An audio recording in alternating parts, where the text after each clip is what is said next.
Hello students, Jai Hind, welcome once again. Or in today's class, we are going to discuss a question from UPSC CSET 2023. आज की इस class में हम लोग एक सवाल डिस्कस करने वाले हैं जो आपके CSET 2023 के यानी कि जीएस पेपर 2 में पूछा गया सिविल सर्विसेज के। और ये सवाल ही बच्चों को काफी परेशान करने वाला है कि a number n is formed by writing 9 for 99 times. What is the remainder if n is divisible by 13? कह रहा है कि एक नंबर n 9 को 99 बार लिखने से बना है। जैसे हम 9 को अगर 2 बार लिखते हैं तो हमारे पास 99 बनता है। 9 को हम 3 बार लिखते हैं तो 999 बनता है। 9 को 4 बार लिखते हैं तो 9999, इस तरीके से। यानी कि ये जो n है ये 9 को कितने बार लिखने पर बना है? 9 को 99 टाइम्स लिखने पर बना है। यानी कि 99 डिजिट का एक नंबर हमारे पास है, उसमें सारे डिजिट क्या है? 9 है। अब इसको आपको किससे डिवाइड करना है? 13 से, और फिर आपको रिमाइंडर बताना है। ठीक है, तो अब इसके पीछे का कॉन्सेप्ट क्या है, किस कॉन्सेप्ट पर यह सवाल था? तो पहली बात तो ये नंबर सिस्टम का सवाल है, ठीक है। और नंबर सिस्टम में भी डिविजिबिलिटी रूल का सवाल है। अगर कोई भी संख्या हमारे पास, जैसे मान लीजिए कोई भी 6 डिजिट का नंबर है, अगर A B C D E F, मान लीजिए कोई भी हमारे पास 6 डिजिट का नंबर है, ठीक है। तो हम इसको ऐसे लिख सकते हैं। पहले मैं कॉन्सेप्ट आपको बता रहा हूं, ठीक है। मैं क्या कर रहा हूं, पहले आपको इसका कॉन्सेप्ट बता रहा हूं। जैसे ही आपको कॉन्सेप्ट मिल जाएगा, आज इस सवाल का उत्तर बहुत ही कम टाइम में दे पाएंगे। कॉन्सेप्ट क्या है कि मान लीजिए हमारे पास कोई भी 6 डिजिट का नंबर है, A B C D E F, ठीक है। तो इस 6 डिजिट के नंबर को हम ए बी सी 000 और प्लस डी ई एफ लिख सकते हैं, जैसे कि अपन ने लास्ट वाले वीडियो में देखा था, है ना। आप बोलोगे सर ये बात समझ में नहीं आई, तो आप एग्जांपल ले लो। जैसे मान लीजिए हमारे पास नंबर है 325789, तो क्या हम इस नंबर को ऐसा नहीं लिख सकते हैं 325000 और प्लस 789? क्योंकि जब हम इनको ऐड करेंगे 325000 और प्लस 789, तो अल्टीमेटली हमें क्या मिल जाएगा? 325789 ही तो मिल जाएगा। यानी कि इस नंबर को ऐसा लिखा जा सकता है, और ये भी तो एक 6 डिजिट का नंबर है, तो हमने इसको ऐसे लिख दिया। अब हमने क्या किया, देखो किसी भी संख्या को अगर आप ऐसे लिख रहे हो, जैसे 325000 लिखा है, तो क्या इस नंबर को अपन लोग 325 इंटू 1000 लिख सकते हैं? आप बोलोगे हाँ। अगर आप मेरे पीछे वीडियोस देख रहे होगे तो आपको पता होगा कि हमने पहली क्लास में ये भी अपना देखा था यहाँ पे, है ना। तो ये सारा हमारा यहाँ पर कार्यक्रम हो गया कि इस चीज को अपन ने ये लिख दिया, कोई समस्या नहीं है। अब क्या करेंगे, अब लिखेंगे एबीसी इंटू 1000 और प्लस हमारे पास क्या? डीईएफ। अब 1000 को हम लोग क्या लिख देंगे? 1001 माइनस 1 और प्लस हमारे पास डीईएफ। आप बोलोगे बात तो सही है, 1000 को लिख दिया 1001 माइनस 1। अब इसका अंदर मल्टीप्लाई कर देंगे तो बन जाएगा एबीसी इंटू 1001 माइनस एबीसी और प्लस डीईएफ, ठीक है। अब अगर इसको बहुत अच्छे से लिखें तो एबीसी इंटू 1001 और इसको लिख देते हैं अपन लोग ऐसा, प्लस लगा करके डीईएफ माइनस एबीसी। यानी कि ये जो नंबर था, इस चीज को आपने ऐसे लिखा, कोई समस्या नहीं है, लिख सकते हो। इस चीज को ऐसे लिखा, लिख सकते हो। इस चीज को ऐसे भी लिखा। यानी इस चीज को अब हम कहां पर आ गए? यहां पर। अब ये जो 1001 है, ये बड़ा स्पेशल नंबर है। ये होता है 7 इंटू 11 इंटू 13 और प्लस हमारे पास क्या आ गया? DEF minus A B C. अब ये नंबर, ये पूरा जो नंबर है आपका 6 डिजिट का, ये नंबर आपका 7 से डिविजिबल कब होगा? देखो ये जो पार्ट है, इस संख्या के अब दो पार्ट हो गए। पहला पार्ट हमारे पास ये हो गया और दूसरा पार्ट हमारे पास ये हो गया। बीच में लगा है प्लस। तो जो ये वाला पार्ट है, ये 7 का मल्टीपल है, तो ये तो हमेशा आपका 7 से डिविजिबल रहेगा। अगर ये वाला पार्ट राइट हैंड यानी कि डीईएफ माइनस एबीसी अगर 7 से डिविजिबल हो जाएगा, तो पूरी संख्या 7 से हो जाएगी। सेम कंडीशन 11 के लिए है कि ये नंबर 11 से डिविजिबल कब होगा। आप बोलोगे सर ये जो पार्ट है लेफ्ट वाला, ये 11 का मल्टीपल है, क्योंकि इसमें 11 मुझे दिख रहा है। तो अगर ये राइट हैंड साइड वाला प्लस के बाद वाली जो संख्या लिखी है डीईएफ माइनस एबीसी, अगर ये भी 11 से डिविजिबल हो जाएगी, तो ये पूरा नंबर 11 से डिविजिबल हो जाएगा। सेम कंडीशन 13 के लिए बनेगी। यानी कि अगर हम देखें तो डीईएफ माइनस एबीसी अगर हमारा 7 से डिविजिबल होगा, तो ये पूरी संख्या हमारी 7 से डिविजिबल हो जाएगी। अगर ये डिफरेंस इनका डीईएफ माइनस एबीसी, इनका जो डिफरेंस है, अगर ये डिफरेंस हमारे पास 11 से डिविजिबल होगा तो पूरी संख्या 11 से हो जाएगी। अगर ये डिफरेंस 13 से डिविजिबल होगा तो पूरी संख्या 13 से डिविजिबल हो जाएगी। यानी कि जब संख्याएं बड़ी हो जाती हैं तो हम उनको 7, 11, 13 से डिवाइड करने के लिए एक रूल बना लेते हैं कि मान लीजिए हमारे पास नंबर लिखा है 4, 5, 6 और इसके बाद 2, 2, 3, कोई भी नंबर लिखा है, तो हम क्या करेंगे, राइट हैंड साइड से तीन तीन डिजिट के पेयर बना लेंगे और इनका क्या ले लेंगे, अंतर ले लेंगे ना। अंतर का मतलब क्या होता है, बड़ी संख्या में से छोटी संख्या को घटा दो। अब जब हमने अंतर लिया तो यहां पर आ गया देखो 3, यहां पर आ गया 3 और यहां पर आ गया 2।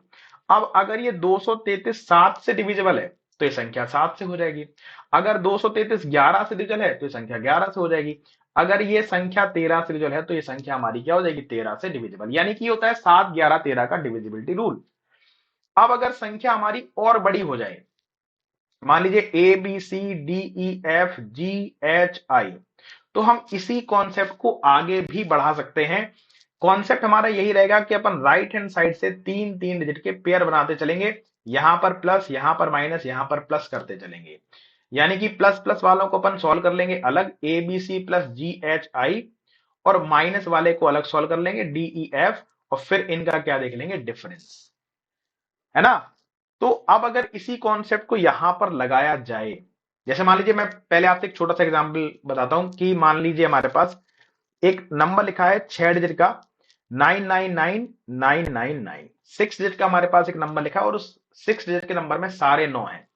अब अगर हम इसको 13 से भाग करें तो रिमाइंडर क्या आएगा, तो आप बोलोगे कि हमें 13 का डिविजिबिलिटी रूल पता है सर, कि हम राइट हैंड साइड से तीन तीन डिजिट के पेयर बनाएंगे, यहां पर प्लस लिखेंगे, यहां पर माइनस, कहने का मतलब है डिफरेंस करना है, ठीक है ना। तो जब आप 999 में से 999 घटाओगे तो कितना बचेगा, 0 बचेगा।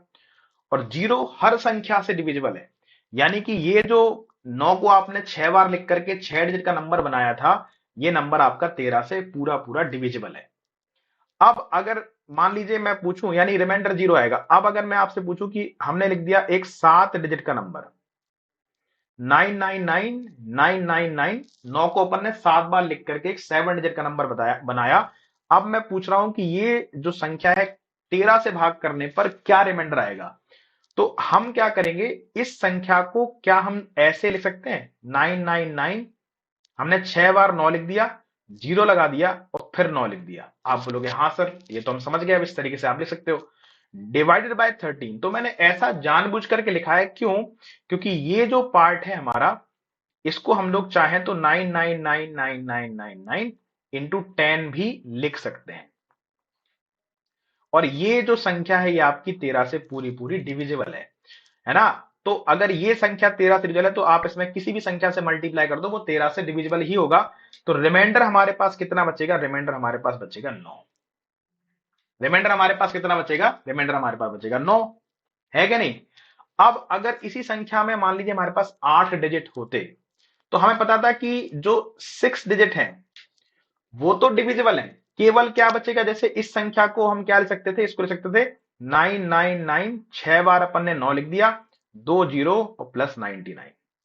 अब आप जानते हो कि ये जो 6 बार 9 लिखा है, इसके आगे कुछ भी लिखा हो अब ठीक है, जीरो जीरो कितने भी हो, ये हमारा 13 से डिविजिबल है। बस डिविजिबल किसको करना है, 99 को। तो अगर 99 को अपन 13 से भाग करें तो 13 सत्ते 91, रिमाइंडर हमारे पास कितना आ जाएगा, 8 आ जाएगा। यानी कि इस संख्या को अगर आप 13 से भाग करोगे तो रिमाइंडर कितना बचेगा, अपना 8 बचेगा। अब इसी कॉन्सेप्ट को अगर अपन यहां पर लगाएं, यानी कि आप ये समझ गए कि हर 6 डिजिट 13 से डिविजिबल होंगे, है ना। हर 6 डिजिट आपके, हर 6 9 जो होंगे वो आपके 13 से क्या होंगे, डिविजिबल होंगे। तो 6 6 करके आप कहां तक पहुंच सकते हो, 99 में 96 तक पहुंच सकते हो। 99 के आसपास अगर अपन 6 का कोई मल्टीपल ढूंढे तो हमें क्या मिलेगा, हमें मिलेगा, हम 99, ये जो 9999 है इसको कहां तक लिख सकते हैं, 96 टाइम्स तक अपन इसको ऐसे लिख सकते हैं। और फिर हमारे पास 3 9 और रह जाएंगे, यानी कि फिर अपन इसमें 96 3 जीरो लिख देंगे और फिर क्या लिख देंगे, 999। तो अब हमारे पास आपको समझ में आ गया होगा कि ये तो है कंप्लीटली डिविजिबल। केवल हमें किसको डिवाइड करके देखना है, 999 को, ठीक है ना। तो 999 को अगर अपन लोग 13 से भाग करें 13 सत्ते 91, क्योंकि 96 तो 9 ये हो गए, 16 छक्का 96, ठीक है। तो 96 जो 9 लिखे हुए हैं ना, वो आपके 13 से डिविजिबल होंगे, ठीक है ना। क्योंकि अब जैसे मान लीजिए हमारे पास, हम अगर 9 को 12 बार लिख देते हैं, है ना, 3 3 6 3 9 3 12, तो आप 3 3 डिजिट के पेयर बनाते हुए चले आओगे, यहां पर प्लस, यहां पर माइनस, यहां पर प्लस, यहां पर माइनस। तो देखो ये इससे कैंसिल हो जाएगा, ये इससे कैंसिल हो जाएगा, यानी कि इनका डिफरेंस भी कितना बचेगा, 0, है ना। तो हर 6 9 आपके 13 से डिविजिबल होंगे ही होंगे। तो 6 12 18 24 30, है ना, 36 42, और कहां तक जा सकते हैं 96 तक। तो जो 96 बार 9 लिखा होगा, वो संख्या आपकी 13 से कंप्लीटली डिविजिबल है। अब कितने 9 बच गए हमारे पास, केवल 3 9 बच गए। तो 3 9 यानी कि 999 को 13 से भाग करेंगे, 13 से 91, कितना बचा, 8 9, 13 छंग 78, 11 हमारा क्या बन जाएगा इस सवाल का उत्तर। तो अगर आपको कॉन्सेप्ट पता था तो सवाल केवल इतना सा था कि 99, 9 को 99 बार लिखा है और 13 से डिविजिबल, 13 से डिवाइड करके रिमाइंडर बताना था। तो अगर आपको एक कॉन्सेप्ट पता होता 7 11 13 का कंबाइंड डिविजिबिलिटी रूल, तो हम समझ जाते कि भाई हर 6 9 जो होंगे वो हमारे 13 से क्या होंगे, डिविजिबल। तो या ऐसे अपन लोग 96 तक पहुंच सकते हैं। बस हमारे पास काम क्या रह जाएगा, 999, यानी कि 3 9 बच जाएंगे। इनको हम लोग क्या कर लेंगे, 13 से डिवाइड करके देख लेंगे, रिमाइंडर जो आएगा वो पूरी संख्या को 13 से भाग करने पर वही रिमाइंडर आएगा। तो इस सवाल का जो उत्तर बन जाएगा वो क्या बन जाएगा, हमारे पास 11 बन जाएगा। आई बात समझ में। तो ये कॉन्सेप्ट जब तक आपको पता नहीं होंगे, आप एग्जाम में ये सवाल नहीं कर पाओगे, ठीक है। तो इसीलिए मैंने ये छोटे से वीडियोस आपके लिए स्टार्ट की है, ताकि आप हर सवाल को देख सकते हो कि किस किस कॉन्सेप्ट पर हमें काम करना है, ठीक है, और कितना डीप जाकर के हमें पढ़ना है, ताकि हम सवालों को करके ले जाएं, ठीक है। तो उम्मीद है आपको ये क्लास पसंद आ रही होंगी। अगर आ रही है तो लाइक कीजिएगा, शेयर कीजिएगा, और ऐसे ही वीडियोस को देखने के लिए आप चैनल को सब्सक्राइब कीजिएगा। मिलते हैं अगले सेशन में, तब तक के लिए take care, bye bye and जय हिंद।